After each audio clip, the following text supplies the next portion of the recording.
नमस्कार दोस्तों। Word study की इस ऑनलाइन कक्षा में मैं प्रफुल्ल पटेल आप सभी का स्वागत करता हूं। दोस्तों, हमने पिछले कुछ समय से जो है भारतीय संविधान एवं राज्य व्यवस्था पर एक प्रीवियस ईयर प्रश्नों पर एक श्रृंखला प्रारंभ की है। तो आज हम उसी कड़ी में आगे बढ़ते हुए हम अपने प्रश्नों को हल करेंगे। और जो है मैं ऐसी आशा करता हूँ कि आपको ये श्रृंखला पसंद आ रही है। तो दोस्तों, आज का भी हमारा जो टॉपिक रहेगा वो हमारे पुराने ही टॉपिक से जुड़ा हुआ है, भारत का संवैधानिक विकास। तो इस चैप्टर को हम अपने साथ आगे बढ़ाएंगे। ठीक, तो आइए हम पहले प्रश्न को देखते हैं। तो आज का हमारा पहला प्रश्न है कि संविधान सभा में सदस्यों का चुनाव कैसे हुआ था। तो आपको ध्यान से समझना है इसको कि संविधान सभा में सदस्यों का चुनाव किस प्रकार हुआ था। तो अगर दोस्तों मैं बात करूं कि संविधान सभा में सदस्यों का जो के चुनाव की, तो सदस्यों का चुनाव अप्रत्यक्ष तरीके से जो है सदस्यों का चुनाव जो है अगर मैं कहूँ तो प्रांतीय सभाओं के द्वारा जो है किया गया था। किसके द्वारा? प्रांतीय सभाओं के द्वारा। तो प्रांतीय सभाओं का मतलब ये है, अगर मैं बात करूं तो कैबिनेट मिशन 1946 किसके, अगर मैं यहाँ लिखने का प्रयास करूं, कैबिनेट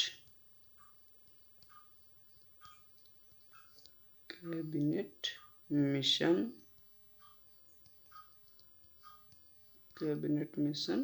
1946, इसकी जो है सिफारिशों के आधार पर संविधान सभा की नियुक्ति की गई थी।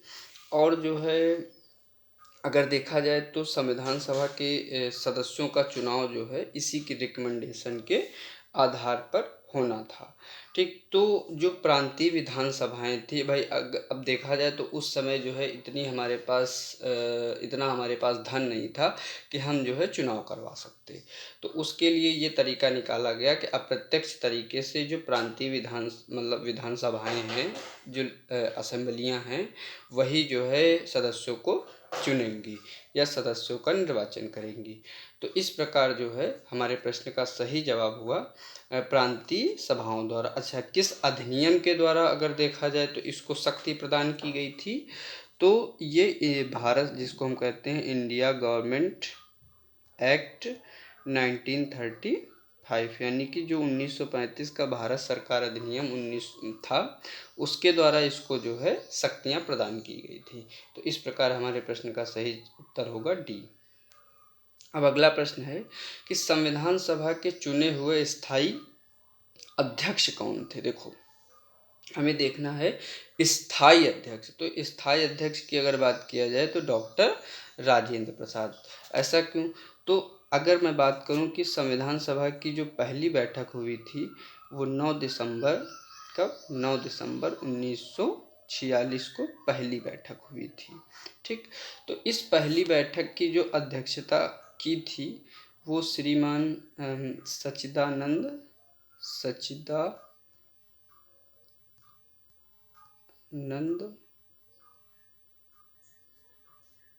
सिन्हा। तो इन्होंने जो है इस बैठक की अध्यक्षता की थी। और फिर उसके बाद जब दूसरी बैठक जो है 11 दिसंबर 1946 को हुई, तो उसमें जो है सदस्यों द्वारा स्थायी रूप से डॉक्टर राजेंद्र प्रसाद जी को इसका स्थायी सदस्य मतलब अध्यक्ष चुन लिया गया। तो इस प्रकार जो स्थायी अध्यक्ष थे वो कौन थे? तो डॉक्टर राजेंद्र प्रसाद जी थे। ठीक, अब अगले प्रश्न की ओर चलते हैं। तो अगला प्रश्न है संविधान सभा की प्रथम बैठक की अध्यक्षता किसने की थी। तो अभी मैंने बताया आपको थोड़ी देर पहले कि संविधान सभा की जो प्रथम बैठक हुई थी उसकी अध्यक्षता की थी जो है डॉक्टर सच्चिदानंद सिन्हा जी ने, क्योंकि इन्हीं को भी मैंने बताया कि अस्थायी अध्यक्ष पहली मीटिंग में कब? 9 दिसंबर, एक बार फिर से बता रहा हूँ, 9 दिसंबर 1946 को जो है पहली बैठक में इनको अध्यक्ष चुना गया था।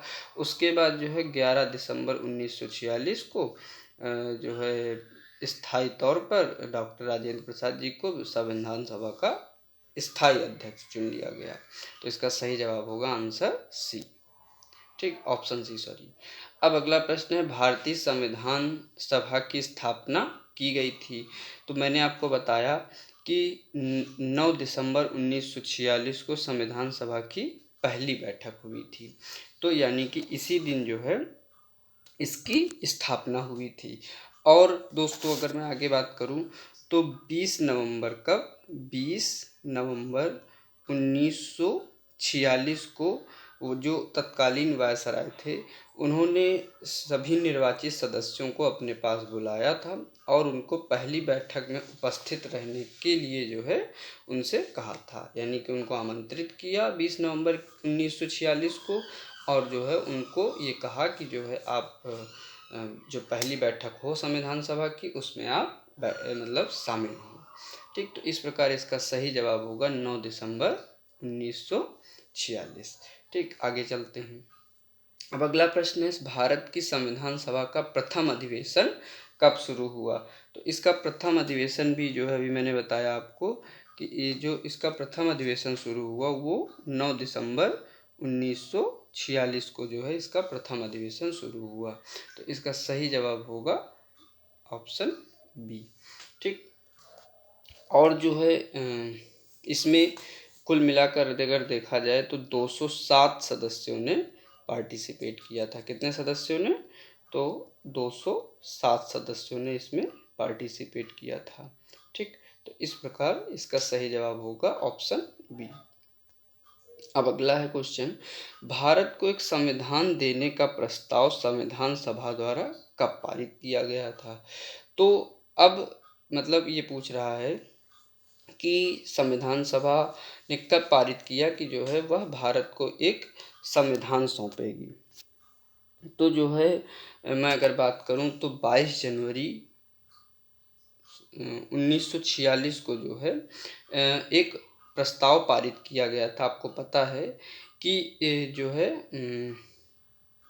जिसका नाम है उद्देश्य प्रस्ताव। क्या नाम है, उद्देश्य प्रस्ताव, ठीक। तो इस प्रस्ताव को कब पारित किया गया था, तो 22 दिसंबर मतलब सॉरी 22 जनवरी 1946 को पारित किया गया था, ठीक। तो अब अगर बात करें कि उद्देश्य प्रस्ताव पेश कब किया गया था, तो तीसरी बैठक जब हुई थी संविधान सभा की, यानी कि 13 दिसंबर 1946 को जो तीसरी बैठक हुई थी उसी में जो है इस उद्देश्य प्रस्ताव को श्रीमान जवाहरलाल नेहरू जी के द्वारा, श्रीमान नेहरू जी के द्वारा, मैं लिख देता हूँ, नेहरू जी के द्वारा जो है इसे पेश किया गया था। और फिर 22 जनवरी 1946 को जो संविधान सभा थी उसने इसको स्वीकार कर लिया और बाद में ये हमारी प्रस्तावना का एक भाग बना। तो इसका सही जवाब होगा ऑप्शन ए। आगे चलते हैं। अब अगला प्रश्न है कि संविधान सभा के संविधान सभा के सम्मुख संविधान की प्रस्तावना का प्रस्ताव किसने रखा था। तो संविधान की प्रस्तावना का प्रस्ताव जो है जवाहरलाल नेहरू जी ने रखा था और इन्होंने एक उद्देश्य प्रस्ताव पेश किया था। उसी उद्देश्य प्रस्ताव को बाद में संविधान की प्रस्तावना में शामिल किया गया। तो अभी मैंने आपको फिर से आपको डेट बताई है, ठीक, कि जो है 13 दिसंबर 1946 को जो संविधान सभा की तीसरी बैठक हुई थी उसमें इसको जो है मतलब पेश किया गया था। इस दिन जो है इसको पेश किया गया था और 22 जनवरी 1946 को इस डेट को जो है पारित कर दिया गया था इसे, ठीक है ना, संविधान सभा ने इसको स्वीकार कर लिया था, ठीक। तो इस प्रकार इसका सही जवाब होगा ऑप्शन ए। अब अगला प्रश्न ये है, भारतीय संविधान को बनाने हेतु भारतीय संविधान सभा के कुल कितने अधिवेशन हुए थे। तो कि मतलब बात किया जाए कि जो है भारतीय जो संविधान सभा थी उसके कितने अधिवेशन हुए संविधान को बनाने के लिए। तो ये मोस्ट इम्पॉर्टेंट दोस्तों क्वेश्चन है, ठीक। तो अगर मैं इसकी बात करूं तो संविधान सभा के कुल मिलाकर के अगर देखे जाएं तो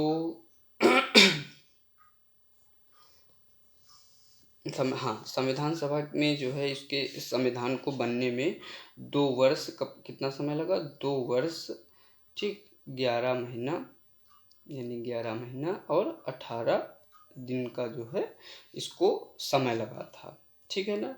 और इस दौरान जो है कुल मिलाकर के इतने दिनों में 11 अधिवेशन हुए थे। कितने अधिवेशन हुए थे? तो मैं लिख देता हूँ, 11 अधिवेशन हुए थे, ठीक है ना। इस दौरान कुल मिला 11 अधिवेशन हुए। और जो समयावधि थी वो इन अधिवेशनों में जो टोटल खर्च हुई वो थे 165 दिनों का। देखो ये टोटल समय है और इस दौरान जो अधिवेशन हुए उनमें टोटल जो समय लगा वो 165 दिन का लगा था, ठीक है ना। तो 11वां दिन जो था वो था 26 नवंबर 1949 जो है लास्ट डे था। और इस दिन आपको पता है कि इसी तिथि को जो है संविधान की प्रस्तावना में शामिल किया गया है, जिसमें लिखा हुआ है कि जिसमें लिखा हुआ है कि आज दिनांक 26 नवंबर 1949 को मिति मार्ग शीर्ष शुक्ल सप्तमी संवत 2006 विक्रमी को एतद् द्वारा संविधान को अधिनियमित, अंगीकृत एवं आत्मार्पित किया जाता है, ठीक। तो इस तरह की कुछ शब्दावली जो है उसमें प्रस्तावना में लिखी हुई है। तो अब ये 11वीं बैठक थी, लेकिन ऐसा भी कहा जाता है कि जो है 24 जनवरी को, जो है 24 जनवरी 1950, यानी कि जब हमारा संविधान पूरी तरह से लागू हुआ था तो उसके एक मतलब 2 दिन पहले, यानी कि 26 जनवरी को हमारा संविधान लागू हुआ था। तो 2 दिन पहले यानी 24 जनवरी को इसकी अंतिम बैठक हुई थी, जिसमें संविधान सभा ने एक तरह से उसको मतलब हस्ताक्षर करके फाइनल किया था, ठीक। तो इस प्रकार इसकी जो बैठकें होंगी वो कुल मिला कितनी हो जाएंगी? 12 बैठकें हो जाएंगी, ठीक। अब इसका सही जवाब होगा सी। आइए अगले प्रश्न की ओर बढ़ते हैं। तो अगला प्रश्न है कि भारत के संविधान के निर्माण में संविधान सभा को कितना समय लगा? तो अभी हम डिस्कस कर चुके हैं कि 2 वर्ष 11 माह और 18 दिन का जो है इसमें समय लगा था। और कितने टोटल समयावधि कितनी थी? तो 165 दिन टोटल जो है खर्च हुए थे संविधान निर्माण में।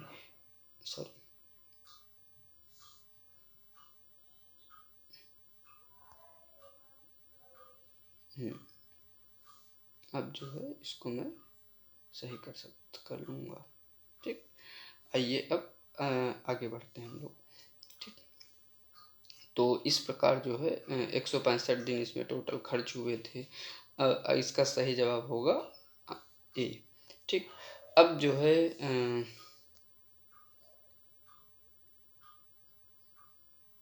हम क्या करेंगे कि कुछ जो महत्वपूर्ण मतलब तथ्य हैं उनके बारे में समझते हैं। तो संविधान सभा के जो पहले उपाध्यक्ष थे वो कौन थे? HC मुखर्जी, ठीक। तो इसको हमको ध्यान रखना है कि SC मुखर्जी जो है, हरिश्चंद्र मुखर्जी जी, इसके जो है पहले उपाध्यक्ष थे। ये बहुत बार तथ्य पूछा गया है। और प्रारूप समिति के एकमात्र जो मूलतः कांग्रेसी सदस्य थे तो उनका नाम था KM मुंशी। मतलब जो कांग्रेसी सदस्य मूलतः, यानी कि जो हमारी प्रारूप समिति थी उसमें विभिन्न दलों के लोगों को शामिल किया गया था। तो एकमात्र जो कांग्रेसी सदस्य थे वो थे KM मुंशी। अब अगला है राजस्थान की रियासतों का प्रतिनिधित्व करने वाले संविधान सभा के सदस्य। तो जो राजस्थान था, राजस्थान की जो रियासतें थी उनका जो है प्रतिनिधित्व करने वाले सदस्य का क्या नाम था? तो VT कृष्णमाचारी, या इनको कहीं कहीं TT कृष्णमाचारी भी नाम मिलता है इनका, ठीक। तो इस प्रकार जो है ये जो है इसके मतलब राजस्थान की रियासतों का प्रतिनिधित्व करने वाले व्यक्ति थे, ठीक। अब अगला है कि संघ संविधान समिति के जो अध्यक्ष थे वो कौन थे? तो जवाहरलाल नेहरू जी जो है संघ संविधान समिति के अध्यक्ष थे, ठीक। तो ये आपको तथ्य ध्यान रखना है। अब अगले की तरफ हम लोग चलते हैं। अब इसमें जो है कहा गया है संविधान सभा ने संघ संविधान समिति सहित कुल 8 समितियों का गठन किया था। यानी कि संविधान सभा ने कितनी समितियों का गठन किया था? 8 समितियों का। तो अगर कभी प्रश्न आ जाए कि कितनी, मतलब और भी ज़्यादा थी, लेकिन प्रमुख समितियां 8 ही थी। ठीक। संघ संविधान समिति के अध्यक्ष कौन थे? तो पंडित जवाहरलाल नेहरू, अभी पीछे हमने बात की थी। ठीक। तो इन समितियों के जो अध्यक्ष हैं वो इस प्रकार हैं। कौन कौन है? तो सबसे पहली है नियम समिति। नियम समिति यानी कि जो संविधान सभा के अध्यक्ष थे उनकी अध्यक्षता में, यानी कि डॉक्टर राजेंद्र प्रसाद जी की अध्यक्षता में। आज भी देखा होगा जो नियम वगैरह बनाने का काम संसद में होता है तो वो पीठासीन अधिकारी यानी कि लोकसभा अध्यक्ष या राज्यसभा के जो सभापति हैं वही करते हैं। और संचालन समिति यानी कि जो संविधान सभा की संचालन समिति है उसके भी अध्यक्ष कौन है? अध्यक्ष महोदय हैं।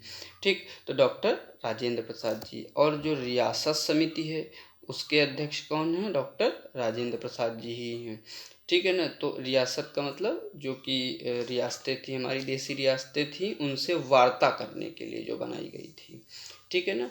और फिर अंत में है प्रारूप समिति। तो प्रारूप समिति के अध्यक्ष कौन है? Doctor B.R. अम्बेडकर या डॉक्टर बाबा, मतलब भीमराव अम्बेडकर, इन्हें हम लोग प्यार से बाबा साहब भी कहते हैं। ठीक। तो इस प्रकार से जो है ये रहा। अब आगे चलते हैं। ठीक। तो आगे क्या है? अब इसमें अगली समिति है सलाहकार समिति। ठीक। तो अगली समिति है सलाहकार समिति। इसके जो अध्यक्ष थे उनका नाम था सरदार वल्लभ भाई पटेल, जो कि देश के प्रथम गृह मंत्री थे। ठीक। तो इस समिति के अंतर्गत जो है 2 उप समितियाँ थी। ये चीज़ पूछ ली जाती है कभी कभी। ठीक। तो कौन कौन सी उप समितियाँ थी? तो मूल अधिकार एक उप समिति थी, तो जिसके अध्यक्ष कौन थे? JB कृपलानी जी थे। ठीक। और दूसरी थी अल्पसंख्यक उप समिति। तो इसके अध्यक्ष जो थे उनका नाम था HC मुखर्जी, जो कि पहले मतलब जो उपाध्यक्ष थे इसके संविधान सभा के। ठीक। तो अब अगला है संघ शक्ति समिति। ठीक। तो संघ शक्ति समिति यानी कि जवाहरलाल नेहरू जी इसके सदस्य थे, सॉरी अध्यक्ष थे। तो संघ, अब इसको आप ऐसे याद रख सकते हो कि केंद्र में उस समय मतलब प्रधानमंत्री कौन था? तो जवाहरलाल नेहरू जी थे। ठीक। अब अगला है संघ संविधान समिति। तो संघ संविधान समिति के भी सदस्य अध्यक्ष कौन थे? जवाहरलाल नेहरू जी थे। तो वो भी भाई पावरफुल कमेटी थी। फिर है प्रांतीय संविधान समिति। तो इसके सरदार वल्लभ भाई पटेल। आप इसको ऐसे याद रख सकते हैं कि प्रांतों को मिलाने का काम वल्लभ भाई पटेल जी ने किया था। तो इस प्रकार इसके जो अध्यक्ष थे वो भी जो है सरदार वल्लभ भाई पटेल जी थे। तो इस प्रकार से जो है आज की श्रृंखला यहीं संपन्न होती है। तब तक के लिए आप सभी का जो है धन्यवाद।